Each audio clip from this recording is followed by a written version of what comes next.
नमस्ते। इस नए एक्सप्लेनर में सबका स्वागत है। इंसान के शरीर का जिक्र आते ही ना अक्सर वो स्कूल की बोरिंग साइंस वाली किताबें याद आने लगती हैं। लेकिन आज आज हम इसे बिल्कुल एक अलग नजरिए से देखने वाले हैं। The cell love story. हमारा शरीर ना सिर्फ मांस और हड्डियों का कोई ढांचा नहीं है, बल्कि सच कहूं तो ये एक बहुत ही बिजी और रोमांचक माइक्रोस्कोपिक शहर है। एक ऐसा शहर जहां हर पल ड्रामा चल रहा है, रिश्ते बन और बिगड़ रहे हैं। तो चलिए बिना देर के सीधे मुद्दे पर आते हैं। इमेजिन कीजिए क्या हो अगर एक छोटी सी माइक्रोस्कोपिक सी बायोलॉजिकल यूनिट बिल्कुल किसी ड्रामेटिक शहर की तरह काम करे। सुनने में थोड़ा अजीब लग रहा होगा, है ना? लेकिन असलियत यही है। हमारे शरीर के ठीक अंदर इसी वक्त खरबों सेल्स हर सेकंड वफादारी, दिल टूटने और एनर्जी के लेन देन का एक्सपीरियंस कर रहे हैं। दिल की हर एक धड़कन ले लीजिए, चेहरे की एक स्माइल, या फिर वो रात में जाकर होने वाली ओवरथिंकिंग। ये सब कुछ लिटरली इन्हीं सेल्स की वजह से ही तो मुमकिन हो पाता है। तो चलिए सबसे बेसिक चीज से शुरुआत करते हैं। सेल यानी इंसानी शरीर की सबसे छोटी लेकिन सबसे एक्टिव जीवित इकाई।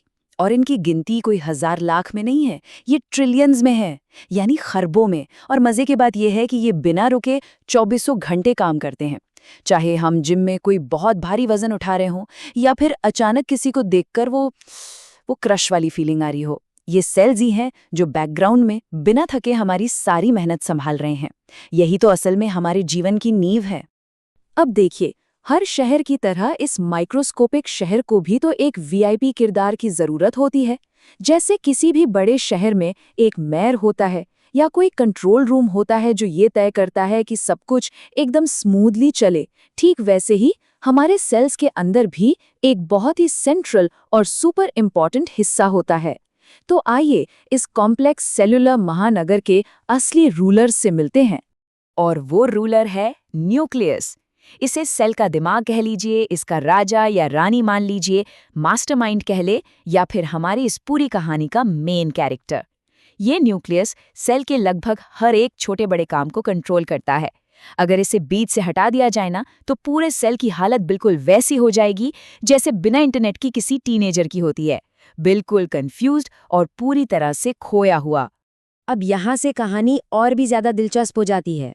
साइंस की किताबों में जिसे हम डीएनए कहते हैं ना, वो असल में सीक्रेट लव लेटर्स और प्राइवेट चैट्स की तरह होता है।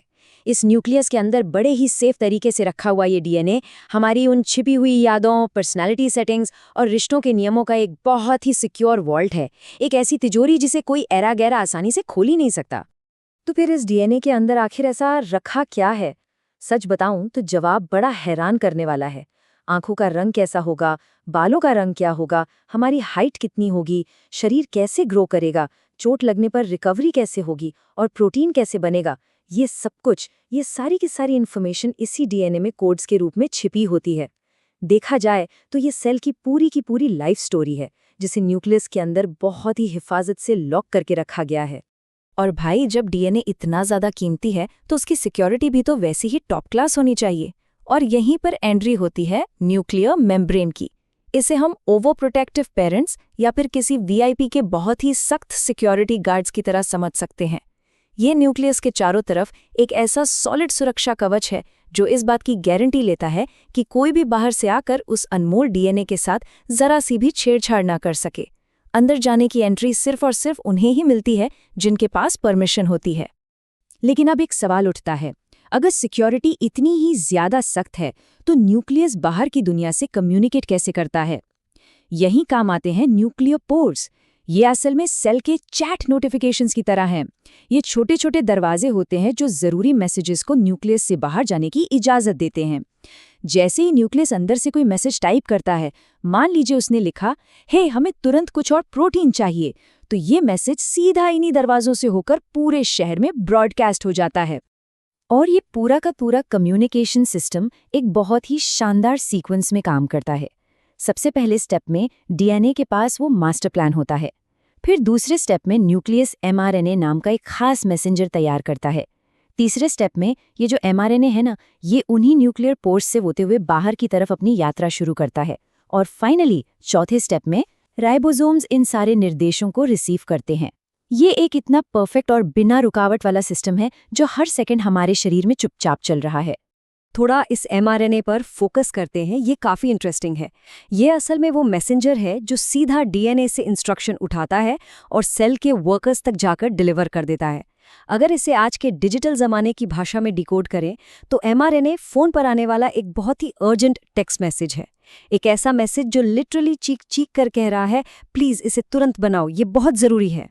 अब मैसेज तो सेंड हो गया, लेकिन इसे पढ़ेगा कौन? यहीं पर हमारे राइबोसोम्स पिक्चर में आते हैं। ये बिल्कुल किसी लॉयल एम्प्लॉई या बहुत ही सच्चे दोस्तों की तरह हैं। ये वो मेहनती वर्कर्स हैं जिन्हें जैसे ही वो mRNA वाला टेक्स्ट मैसेज मिलता है, ये कोई फालतू सवाल नहीं करते। बस जो भी इंस्ट्रक्शन मिला है उसे 100% एक्यूरेसी के साथ फॉलो करने लग जाते हैं, ताकि शरीर को जिस भी चीज़ की ज़रूरत है वो बस फटाफट तैयार हो जाए। और ये बनाते क्या हैं? प्रोटीन्स। और इनके काम सुनिए ज़रा। मसल्स को बिल्ड करना, स्किन को रिपेयर करना, दिमाग को सोचने समझने में मदद करना, पूरे शरीर में ऑक्सीजन को ढोना और बीमारियों से डट कर लड़ना। ये सच में कोई छोटे मोटे काम नहीं है। ये वो बेसिक और क्रूशियल फंक्शंस हैं जिनके बिना जीवन लिटरली वहीं का वहीं रुक जाएगा। प्रोटीन्स ही वो असली अनसंग हीरोज हैं जो दिन रात पसीना बहाकर हमारी इस बायोलॉजिकल मशीन को चालू रखते हैं। यहाँ पर एक बहुत ही गहरी बात समझ आती है। No effort equals to no relationship. यानी अगर कोशिश नहीं होगी तो कोई रिश्ता भी नहीं टिकेगा। अगर इसे हम अपने उसी इमोशनल मेटाफर से जोड़ें तो जो एफर्ट्स हम एक रिश्ते को जिंदा रखने के लिए डालते हैं ना, शरीर के लिए बिल्कुल वही एफर्ट्स ये प्रोटीन्स करते हैं। प्रोटीन्स वो अल्टीमेट प्रयास हैं जो हमारे शरीर के अंदर के इन सारे कॉम्प्लेक्स रिश्तों को अलाइव और सुपर स्ट्रांग बनाए रखते हैं। चलिए एक बार फिर से न्यूक्लियस के अंदर झांकते हैं। वहां एक और सीक्रेट छिपा है, न्यूक्लियोलस। ये न्यूक्लियस के अंदर का एक थोड़ा डार्क हिस्सा होता है जो पूरी तरह से एक फैक्ट्री मैनेजर की तरह बिहेव करता है। अब एक मैनेजर का काम क्या होता है? लोगों को काम पर रखना, राइट? न्यूक्लियोलस का भी यही काम है। वो उन राइबोसोम वर्कर्स को प्रोड्यूस करता है ताकि सेल की इस बड़ी सी फैक्ट्री में कभी भी काम करने वालों की कोई शॉर्टेज ना हो। अब रुक करते हैं एक ऐसे किरदार की तरफ जिससे हम सब बहुत आसानी से रिलेट कर पाएंगे, माइटोकॉन्ड्रिया। साइंस की भाषा में तो ये सेल का पावर हाउस है, लेकिन अगर आज की यूथ वाली लैंग्वेज में बोलें तो ये सुबह की कड़क कॉफ़ी है या कोई एनर्जी ड्रिंक या जिम जाने से पहले वाला वो प्री वर्कआउट शॉट है। इनका काम है एनर्जी प्रोड्यूस करना। अगर ये माइटोकॉन्ड्रिया ना होना तो पूरा का पूरा सेल हमेशा बस थका हारा और एकदम लेजी सा फील करेगा। खैर, हर एक बेहतरीन कहानी में एक ट्विस्ट तो होता ही है, और हमारे इस माइक्रोस्कोपिक ड्रामे में भी एक ट्विस्ट है। अल्टीमेट सर्वाइवल के लिए अपने कंफर्ट का बलिदान। अब तक हमने देखा कि न्यूक्लियस कितना ज़्यादा इंपॉर्टेंट है, वो तो पूरे सेल का वीआईपी है। लेकिन हमारी बॉडी में एक ऐसा खास सेल भी है जो खुशी खुशी अपने इस वीआईपी स्टेटस को ही त्याग देता है। ये इस पूरी कहानी का शायद सबसे इमोशनल पॉइंट है। रेड ब्लड सेल्स, यानी हमारी लाल रक्त कोशिकाएं, ये अपने ही न्यूक्लियस को बाहर निकाल फेंकती हैं ताकि उनके पास ज़्यादा से ज़्यादा ऑक्सीजन कैरी करने की जगह बन सके। जरा सोचिए, ये कितना बड़ा सैक्रिफाइस है। ये सेल्स अपनी वो मेन कैरेक्टर वाली एनर्जी सिर्फ इसलिए छोड़ देते हैं ताकि शरीर के बाकी सारे हिस्सों को सर्वाइव करने के लिए भरपूर ऑक्सीजन मिल सके। अगर ये निस्वार्थ सेवा का सबसे बेस्ट उदाहरण नहीं है तो फिर क्या है? तो कुल मिला के ठीक इसी मोमेंट में अभी क्या चल रहा है? हमारे शरीर के अंदर करोड़ों अरबों सेल्स लगातार मैसेजेस भेज रहे हैं, पुरानी यादों को प्रोटेक्ट कर रहे हैं, धड़ाधड़ एनर्जी बना रहे हैं, जो भी डैमेज हो रहा है उसे रिपेयर कर रहे हैं और बस सर्वाइव करने की एक जंग लड़ रहे हैं।